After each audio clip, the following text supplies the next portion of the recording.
Bismillah ve salatu ve selamu ala Resulillah ve ala alihi ve sahbihi ve men vala. Celaleddin Suyuti rahmetullahi aleyhinin Halifeler Tarihi namlı kitabıda biz Abbasilarning 47. halifesi oldu namda. Ameliyatda 45. halife. Çünkü oldidagi mutavekkil degan halife bir halife bo'lib bo'lganingizda ikki halife oraliqqa kirib, birisi o'lib, birisi yana bir qatim sho'ng'igan. Yana undan keyin mutavekkil bo'lgan. Bu noktadan elib etken vaqtida bu adam 47. halife bo'ladi. Ama Mısır'daki halifelerge nispeten bu adam 9. halife bo'lib qolishi mumkin. Bu halifening ismi Musta'in billah nomi bilan mashhur. Kona Bag'dod halifelarniki birasining ismini qo'llanganda turdi o'zining laqabini. Bu zat Hicriye 808 yıldan Hicriye 815 yıl kadar halife bo'lgan. Demek bu adamniki hakimiyet tutgan payt, yani 7 yıl müddet hakimiyet bo'lgan. İsmi Abbas, bayatın ölüp ketken Mutevekkil'nin oğlu. Kunyası Ebul Fazil namı bilen meşhur. Anısımı Türk dideklerden. İsmi Bayhatun. Bayhatun yani Türklerden. Dadısının veliahdi kılıp bekitişi sebebinden halife bo'lgan. 808 yılı Recep ayida halifede bayat ilingan. Sultan şu paytlada Mısır'ın Memlukuylarning sultanı Padişah Nasir Feraj idi.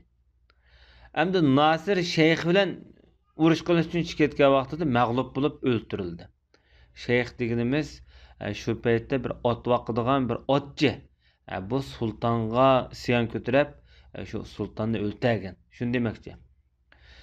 Endi bu Malik Nasir Feraj o'lib ketgandan keyin Halife Musta'in billah hem halife hem sultan bo'lib tiklandi. Bu 815 yıl bo'lgan vaqa. Lekin buningga ma'qul deblam darhol qabul qilmadi. Nurg'un amirlar, vazirlar qasamlarni qilib, bular hammasi cho'qim ma'qul deb zada ishlarni voyaga yetkazib, va'dalarni ilib bulardan. Onun yağı andın hem sultan hem halife bo'ldi. Misrga qaytib kelgan vaqtida, belki şu Qayraning sirtida bir yer bo'lsa kerak, emirler hemmisi hizmette. Bu adam o'zi odam tayinlaydigan, vali tayinlaydigan, tushiradigan hamma ishlarni o'zi bevosita qila oladi. Bunun halife vaqtida huquq yo'q. Hatta şu davrda pulmi bu adamning nomi bilan qo'yildi. Uning oldida sulton nomi bilan qo'yildi. Laqabini o'zgartmadi. Halife bo'lgan vaqtidagi Musta'in billah sultan ve halife bo'lgandan keyin yana Musta'in billah deb laqabni o'xshash qilgan. İbn Hajar Asqalani rahmetullahi alayh Musta'in billahni kuylagan, maqtagan bundaq bir qasidasi bor. Bu qasidasini ko'rib chiqaylik. Endi İbn Hajar Asqalani kim bo'lsak, Sahih Buxoriyninki eng dangliq sharisi Fathul Bari'ni yozgan odam. Onundan başqa El-İsabe namlıq sahabalar haqqında sahabalarning tarjimalını toplagan adam. Nurg'un əsərləri, nurg'un yaxshi kitobları var, bir danliq bir muhaddis faqih. Bu qasida mashhur qasida bo'lib, buning ma'nosi tövendikçe biz bu qasidani to'nib chiqaylik. Bu qasida taxminan 2 bet etrafida ekan. Padişahlık saltanati Abbasi cemaatidan bo'lgan Adil Sultan Musta'in billah bilan texmu padişahning yoki padişahlık yoki mamlakatning tizgini texmu muqimlashdi. Payg'ambarimizning tog'isining bu bolalarininki hurmati uzun zamondan beri unutilib ketgan edi. Lekin bugun qaytadan bularning o'rni hurmati tiklandi dedi. Mübarek Rabiul Ahir ayının 2. günü seyşembe günde acayip zor haşametlik toy bilen bu gün kutlandı. Yani halif bo'lib, sultan bo'lib e'lon qilingan kunda demoqchi bo'lsa kerak. Bütün xaloyiqlarning mahdisi, ularning amin, yani amin degani naytdagi adil degan mazmunda miyada. Adil podshoh İçidən pakiz, içidən yaxşı bolğan. Onun içi teximi güzel, teximi pakiz bolğan bir Məhdinin kilişi bilen bu mübarek qutluk günlə təbrikləndi. Bu adam, bu zat Beytullahlık, yani ailesi Beytullah'dan degen bolsa kerak. Nurgun Müslümanların ümit çırğı bolğan adam ki, bu adamda ümitsizlik, oy xiyalları kiləmi bu adam toğırlıq? Yani deməkçi bolğаны ümitsiz bolmaydı bundaq adamlar xalife bolsa, sultan bolsa degen qaraşni yaqlamakçı. Fer'un nama min Haşimin fi ravzetin. Yani Haşim cemaatidan ösüp çıqqan bir bağçıdaki bir maysa demek, yoki bir köçet bu adam. Bu köçetning sorti yaxshi. Bu köçet tikilgan yer texi pakiz, texi payzi demek. Bu ailenin teki köçti yaxshi deydi. Murtaza, Mujtaba qatarlıq kişiler bilen. Bu demek çoğuna yani muşu isimdeki ulug' zatlar çıqqan bu ailede demekçi. Ve şundaqla hamdi sanalarning merkezi. Undaq demek çoğuna şu hamdi sanalar bilen bular teximi güzel bolğan, şu hamdi sanalarga pürküngen ve şundaqla hamdi sanalarga muallaq aile cemaat demekçi. Bu adam baxtsizlik, shaqilikdan xoli bo'lgan bir oiladan va shundaqla boshqalar duch kelgan mehnatchilikdan yoki nacharlikdan va yoki razillikdan poklangan bir jamoatdan deydi. Janglarda shirdir.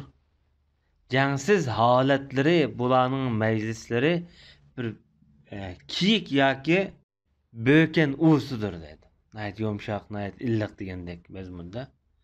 Bularning nuri yulduz kabi qap qara kechilarda to'lin aydek yo'rtadiganlardir. Olqini belgilik mo'jizdir ki deydi. Chirog'dandek davomliq yo'rtadigan qalamdir deydi. Kelgan mehmonlarga chehradan bir xil kulga, tabassum chiqib turadigan, Abbasi ailesini, cemaatini hürmetlaydigan bir jaranglik, chaqiriqlar, nidalı to'lindigan odamlardir bular deydi. Öz dinini aziz qilgan Allohga hamdlar bo'lsin. Bu din uzun zamandan beri nayeti tushkun, nayeti xunik holatda bo'lgan edi. Muşu emir begler bilen, muş devletinin ali erkalları bilen, öz intikamını alıdığan ve şundakla başkalarına gamxorluk kılıdığan muşundak emirler bilen Allah dinini aziz kılgıcı. Bu zatlar şu esil xisletlik yoki şu aksonak faziletlik kişilerin mesuliyetini bula öz üstüge aldı. Bu ali mensepte bula olturuştu. Bu yüksek makamda bula çıktı. Düşmanlarını ölüm cengahlarında bular yıktı, taşladı. Allah onlarını vesveseden kovdusun. Bularning bu imami, kumandanı, halifesi özünün bu hürmet makamı bilen Allah'ның ismi hatırının bişidi kelgenge okşaş, sepning bişidi davamlıq badır dedi. Bu zatның bu devletni tedbir bilen idare qilish, bu sistemaları, bu başquruşları bundaq yaxshi bo'lmagan bo'lsa, kishilarning hali bu memlekette bundaq obdan yaxshi bo'lmas edi. Nurgun emir şahzadlar bundan burun yüksek ali çoqulağı çamsağın bolsumu özün şu terişçallığı tüpeyledin. Lekin bular yana mağlubiyet bilen ahırlaşkan. Bu yüksek orunga layık bir adam kelgen bolsumu, şu yüksek orunga münasip kelgen bolsumu, bu adam nurgun talaş tatıştın kin unuma yak dep onu yağı maqul dedi. Şu vaqtida bu o'rin bu odamga taalluq bo'ldi.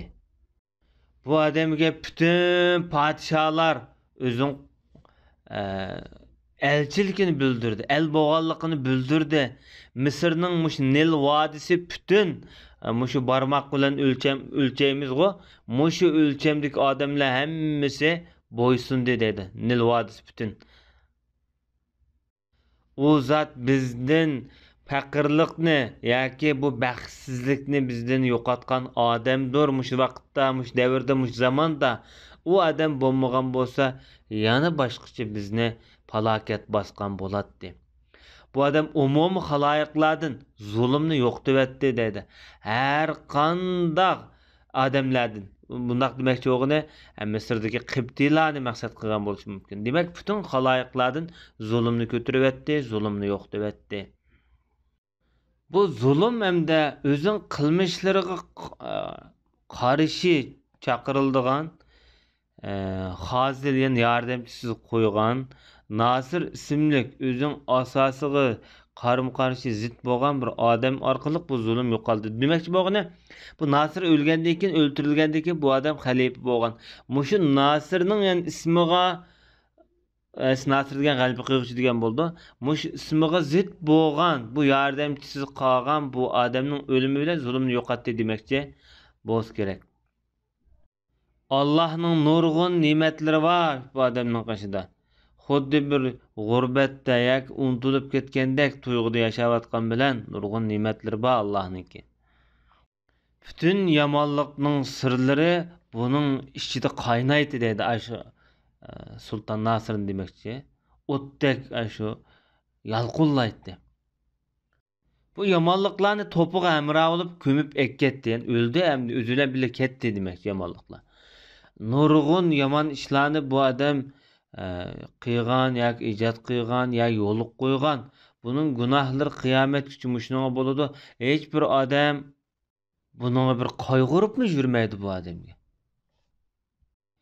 El mikr bilan davlat arkonini tiklagan, lekin bu asossiz, yıldızsiz, yani tige ching bo'lmagan bir saltanatni barpo qilgan odam bu. Odam yolg'onchilik bilan, go'llash bilan har qanday odam unutib ketishi mumkin, ba'zi ishlarni eslab qolishi mumkin, lekin yomonlikni hech odam unutib qolmaydi dunyoda. Ulug' Parvardigor buning bu qilmishlarini yezib qo'ygan. Hatto buni ilib ketgan vaqtida, ya'ni o'ltagan vaqtida boshqa askarlar demakchida, bu sharob yoki o'lim sharobidan ichib bundan qutulanmadi. Ya'ni uningga o'ltiribdi va'digo demakchi. Alloh subhanahu va taolo bizga yana bir podshoni operida qilib berdiki yoki bizga keltirib berdiki dedi. Buning kunlari o'lchamsiz chiqqan. Ya'ni o'ylab boqmagan dedi. O'ylimga yerdan kelib qoldi bu podshohlik.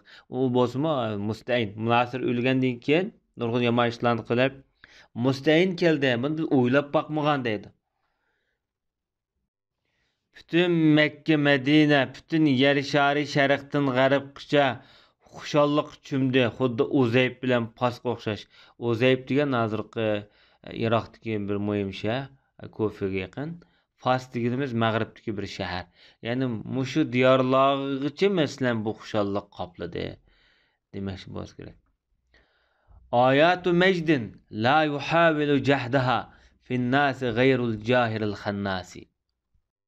Bu ulug' sharaflik alomatlar, buni inkor qildigan odam kishilarning ichida bir shayton johillar, shayton suratlik johil odamlarlam inkor qiladi bu shon sharafni. Abbosiylarningki xislatlari, bularning fazilatlari,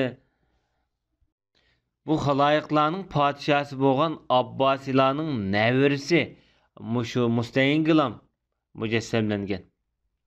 Yani bu Abbas'ın cemaati mushu Mustayingilam tiklangan demakchi. Mustayin billahning sultonligini inkor qilmanglar.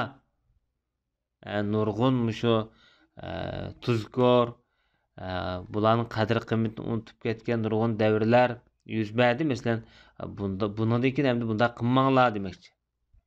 Burun Banu Emeyye cemaati padişah bo'lgan bo'lsa, bundan keyin endi uni ulardan keyin Abbasiylar cemaati davlatni dunyoni so'rgan. Bani Emeyye'nin eşeccisi yani Tatuqi yani bu Ömer ibn Abdülaziz demekçi. Adaletni berpa qilgan bo'lsa, zolim u pastkash zolimdan keyin mushu Ömer ibn Abdülaziz adolat bilan davr surgan deydi. Bu pastkash zolim degani Hajjaj demekçi. Ey sultanım, aciz qullari sizlarga bir Allah'ın huzurida bir qo'bullikni e'tirof qilib yoki umid qilib huzurlariga kelibdi. Sizlarga hech qanday bir baxtsizlikni xohlamaydi dedi. Bir hayvat sukunat tüpeyledin biz bu maqtashni uzun qilolmadik. Lekin shunday bo'lsa-mu normal holatda bu madihi sanolarimizni o'qidik sizlarga. Allah bütün halayiqlarning parvardigori bo'lgan Allah daim izzetlerini aşırsın. Hakikat bilen davamlık Allah sizni üstün kılsın. Allah sizni qoğdusun. Uzun ömür kösürle inşallah mendek bir aciz kullarınki davamlık maqtaşlardan sizler huzurlanıp turlar, anlap turlar. Eğer sizler bulmagan bolsa, gam endişiden azaplangan bolatdık. Bu kullarının bu yerdeki dostluk izharı nayeti sap, ixlasmen, samimi. Şoňlaşqa bu yerde nay etip sizlerge bu qasidelerini okuvatımız. Peşallarığı söyüp başlarığı söygen bolatdık. Fakirinin bütün maqtaşları Peygamber Muhammed Aleyhisselatü Vesselam'daki ail tavabatını maqtaş bilen lam bir xil xuşallık his qılıdı. Xalayiqlar içinde bulaniki işçi nayeti pakiz, miski ember, tigi nayeti pakiz, faziletlik adamlardır dedi. Demek emde İbn Hacer Asqalani rahmetullahi aleyh bu yerde özününki mustahini maqtaş arqılıq Peygamber Aleyhisselatü Vesselam'ni ve Peygamberimizdeki ail tavabatını ne kadar yaxşı gördüğanlıqını bu şiirler arqılıq bu yerde çoğunqur ma'nalar bilan ifodalab. Endi bu şiirni anlagan vaqtimizda bir xil xushomat puroqlari chiqqandı degan vaqtida xushomat puroqlari biroz bor. Lekin biz Ibn Hajar Asqaloniyni bu xushomat qildi deb bu yerda ayblamaymiz. Chunki Ibn Hajar Asqaloni büyük bir dini alim, büyük bir muhaddis. Bu adam siyasi nuqtadan Peygamber Aleyhisselatü Vesselam'niki ailesinden bir adam halife bolsa, İslam dünyası qaytadan bir ronak tapsa, adalet berpa bolsa, burunqi sultanlardek devletning birligi, bütünligi ve düşmanlarniki bir halakti ko'rilib İslam dünyası bir qaytadan güllense degan arzu havasda bu şiirlarni o'qib maqtagan bo'lishi mumkin. Ve şundaqla Peygamber Aleyhisselatü Vesselam'ni naytim çoğunqur yaxşı kögellik tüpeyledin bu ailigi bolgan özünki bir muhabbetini mundaqla bitqa vaqtida Peygamber Aleyhisselatü Vesselam bolgan söygüsini bu xushomatlik şiirler bilan ifodalagan bo'lishimi ehtimol. Ve sallallahu ala nebiyina Muhammed ve ala alihi ve sahbihi ecmaîn.